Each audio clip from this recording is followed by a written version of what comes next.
At a time, the National Hospital Insurance Fund and the National Social Security Fund are failing.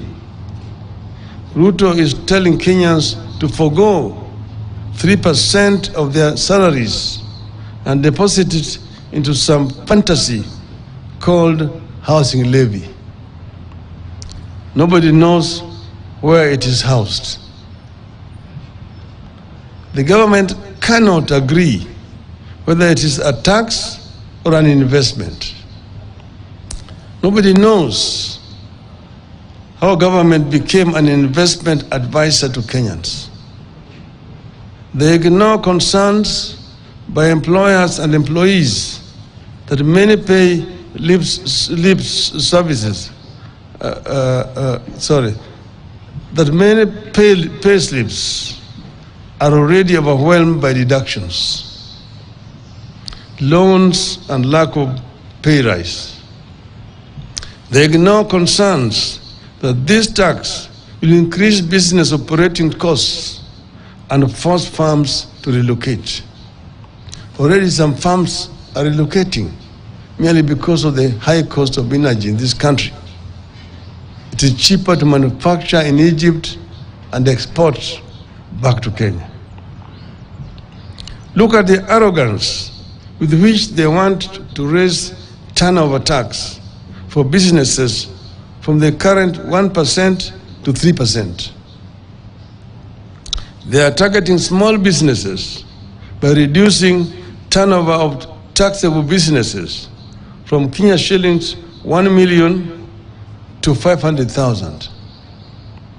With this, any small business that sells goods and services worth 1,370 daily will pay a turnover tax of 15,000 per year, regardless of whether the business makes a profit or not.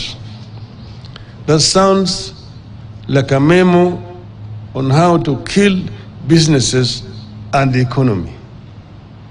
Nobody now knows where the bottom-up economy went. The mama mboga, the boda boda, the juakali, the hustlers. Contrast that decision to increase taxes for small businesses and merry-go-rounds with Ruto's plan to scrap VAT on aircrafts and helicopters. A benefit that should be extended to small businesses is being extended to the rich who trade aircrafts. This is not bottom-up, this is top-bottom. Ruto promised to respect every job and its contribution to the economy. This does not look like respect for every job. The bill exposes a clear disconnect between Ruto's fantasy and the experiences of ordinary people.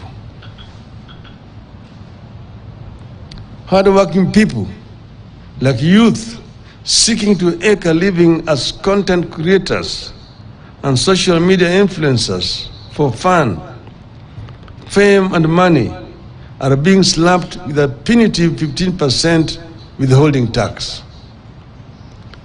Ruto wants to impose a 316% tax hike on beauty products such as wigs, false beards, eyelashes, human hair, and artificial nails, among others. The beauty industry is a major employer, particularly of our women and girls who have been unable to find work elsewhere. Millions of young men and women eke a living out of saloons, spas, and barbershops. Those businesses face closure. Others will have to sack employees. Ruto and Kenya Kwanza are behaving as if cost of living is no longer a crisis in this country. Despite existing high prices, Ruto wants to impose 16% VAT on maize flour, cassava flour, and wheat flour. It gets worse when we factor in the proposal to expose agricultural pest control products, transportation of sugarcane, raw materials for fertilizer manufacturing, and fertilizers to VAT. The net effect is that costs rise again. From his fantasy world, Ruto wants to double the VAT on fuel from 8% to 16%. Pump prices will increase by 9 shillings per litre of diesel and 10 shillings per litre of petrol. The cost of goods, bus fare and production will immediately rise again. Healthcare has impoverished millions of Kenyans. But Ruto wants to expose pharmaceuticals and medicaments to taxation by removing them from the zero-rated to tax-exempt list, targeted at the price of lifelong medication like insulin and those for chronic illnesses like diabetes and hypertension. After raising the cost of fuel, they want to raise advance tax on motor vehicles. Advance tax on passenger vehicles will increase from the current Kenya shillings 2,400 to at least Kenya shillings 5,000, and from 3,000 to at least 5,000 for commercial vehicles. Trucks will now pay at least 60,000 shillings annually, up from 20,000 shillings. Obviously, the cost will be passed to the consumer, making matatu and taxi transportation more unaffordable. And woe unto you if that vehicle ends up in an accident. Ruto wants to treat insurance compensation as income and introduce a 16% VAT on it.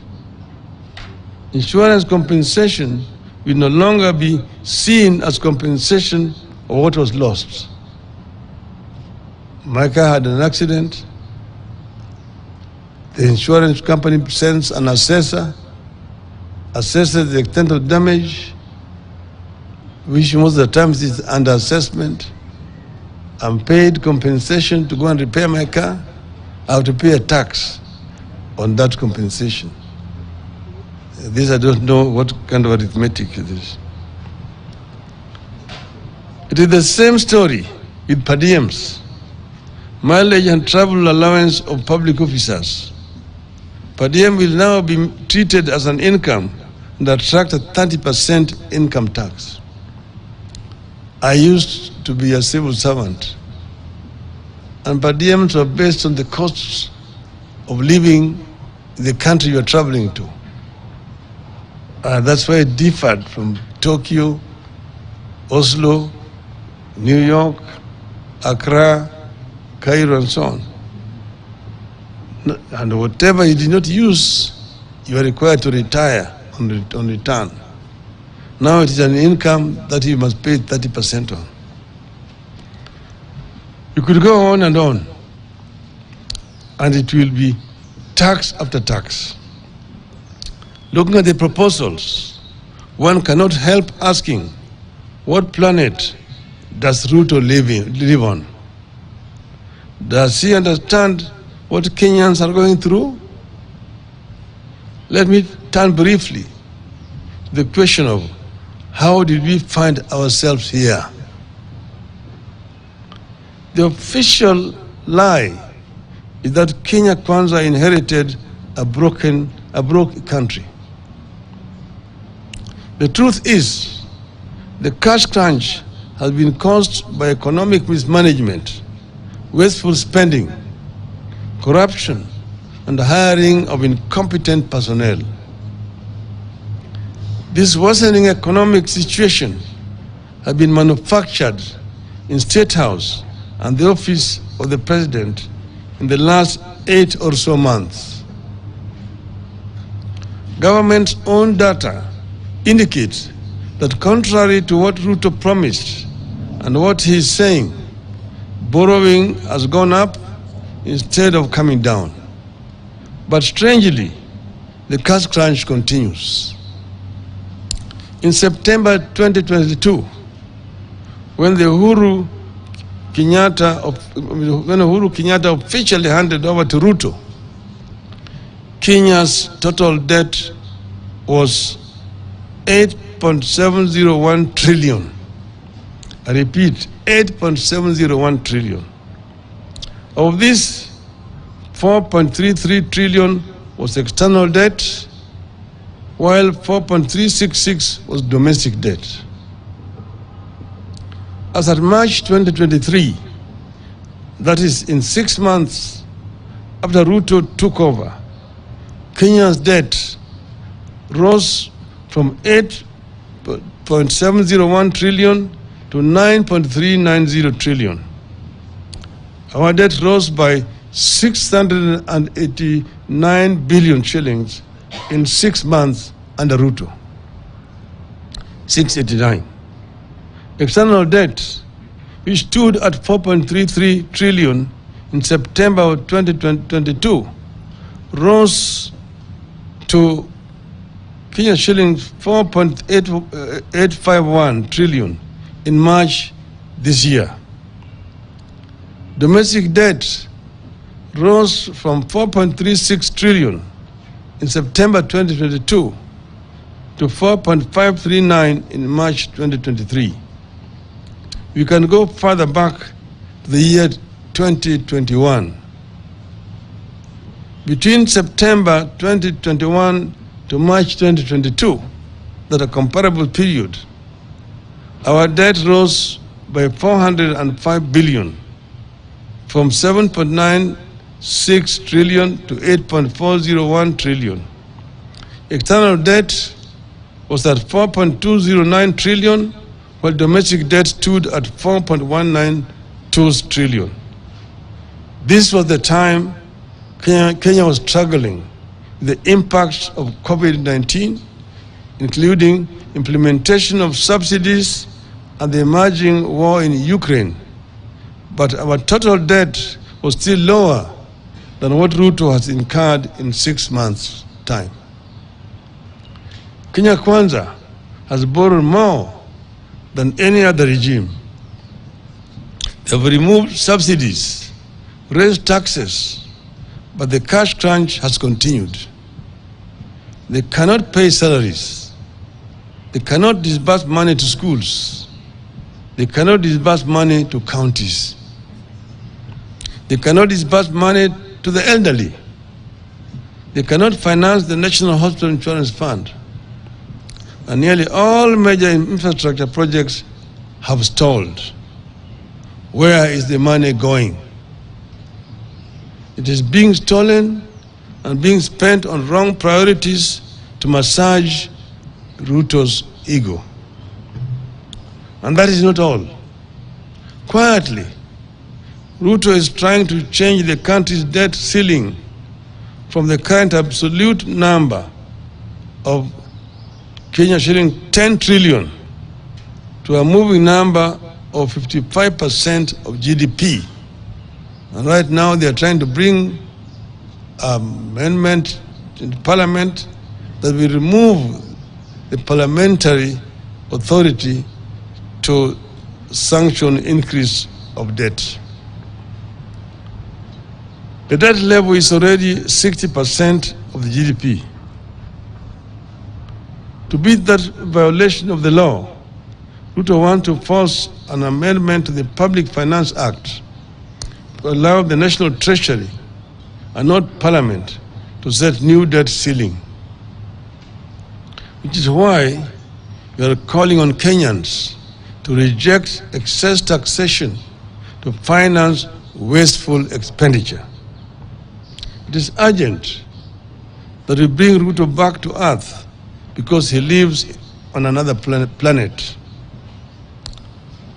As this bill heads to the National Assembly, we must remind Ruto that excessive taxation is stifling growth. We must tell Ruto that when people have to park cars at home because of cost of fuel, it is bad for the economy. We must tell him that when Kenyans postpone traveling up country because they can't afford fuel or fare, it is bad for the economy. We must tell him that when people choose to stay indoors because they want to spend less on expensive goods, it is bad for the economy.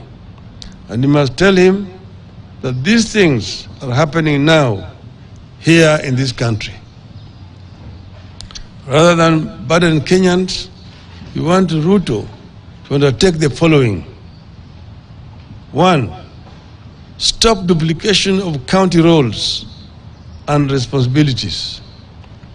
In the proposed bill, budget for health is growing by 35 billion shillings at the national level, yet health is a devolved function. 2. Adopt a zero-based budgeting. Don't take the previous budget as the baseline. Every budget must start at ground zero, where everything has to be justified. 3. Don't grow the size of the budget. Cut it down and live within your means. 4. Instead of imposing new taxes, see the loopholes that lead to the loss of revenue. 5. Stop non-essential government expenditures, including the appointment of the chief administrative secretaries. 6. Reduce the size of government. 7. Cut non-essential domestic and international travel. 8. Freeze ministerial out-of-station allowances, ministerial house allowances, and domestic allowances for cabinet and principal secretaries. 9. Stop corruption and theft of public funds. 10. Finally, we ask Ruto to humble himself, withdraw this bill, offer apology, and seek forgiveness from Kenyans for the anxiety caused then, and begin afresh. The one point I wanted to mention, that the budget for the parliament is 41 billion shillings. That of the judiciary is 23 billion shillings. But the budget for housing, which is talking about as his flagship project, is 29 billion. Parliament, with only 400 or so many members, it allocated 43 billion shillings for members to be globe-trotting around. Yet housing, which is saying is fundamental to his budget, is only allocating 29 billion shillings, less than what is given to members of parliament, almost equal to what is given to the judiciary. It's economics upside down. You have noted that the regime has run out of sound bites and explanations for these proposals and has resorted to threats. But we have agreed with our MPs on what to do. Vote against any tax rises. Should Ruto overrun the National Assembly, we will regroup and overrun him in the wider National Assembly of the whole people of Kenya. End of statement. So, we welcome Madam Martha Karua, who just joined. I would now like to invite the chair of the Mio Council, Honorable Gideon Moi, to take over from here. Welcome.